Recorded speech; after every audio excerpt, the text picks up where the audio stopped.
Hello mga kamote! Kamusta na kayo? Ako, meron akong bagong na-discovering negosyo. Baka sabihin nyo, ito na naman ako, panigo-negosyo na ako, may mascam na naman ako. Hindi. Ito kasi, matagal ko na siyang nakikita, kaso hindi ko lang siya pinupush pa kasi nagbayad pa ako sa bahay ko, may binayaran pa kasi ko eh. So ngayon, ito yung nakita kong negosyo na feeling ko magiging okay siya sa akin. So tinignan ko muna yung details niya, kung paano ba siya patakbuhin, tinignan ko kung ano yung mga dapat, hindi dapat, ano yung mga kailangan, magkano yung babayaran.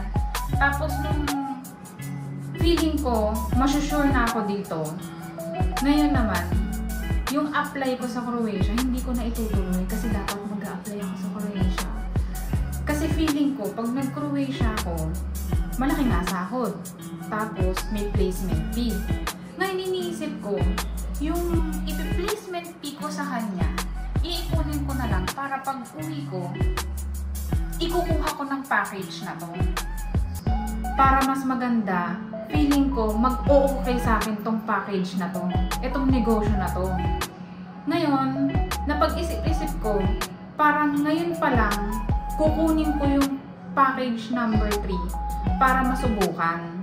Tapos sabi ng kumari ko, sabi niya, Mari, ako nga din gusto ko na rin mag for good. Kasi yung kasama ko dito sa work ko, nag for good nang dahil sa negosyo na yan. Legit yan. So, tingnan nyo. Gano'n ka-legit yun. Ginibap niya yung pagiging pagbabark ko niya para sa negosyo na to. Isipin nyo, magkano ang sinusweldo ng isang seafarer para i-give up yung seafarer niya para sa ganitong klaseng negosyo. At take note ha, kasama niya pa yung misis niya. So ngayon, working na lang sila sa bahay or sa negosyo na to para maalagaan nila yung mga anak nila. So parang nainggit ako. Siyempre ako gusto ko yung alagaan yung anak ko at saka yung nanay ko na nasa bahay kasi tama niya yung asawa niya at saka yung isang kapatid ko. So parang gusto ko parang i-push na lang to. Pero bago ko magawa to, sa ngayon, wala akong pera. So, kailangan kong mai-push to. Paano ko mapupush to kung wala akong pera? Kailangan ko nang mag-sacrifice ng gamit ko para magkaroon ako ng isang slot o ng package dun sa negosyo na yun. At kung ano tong negosyo na to, sige, sasabihin ko na sa inyo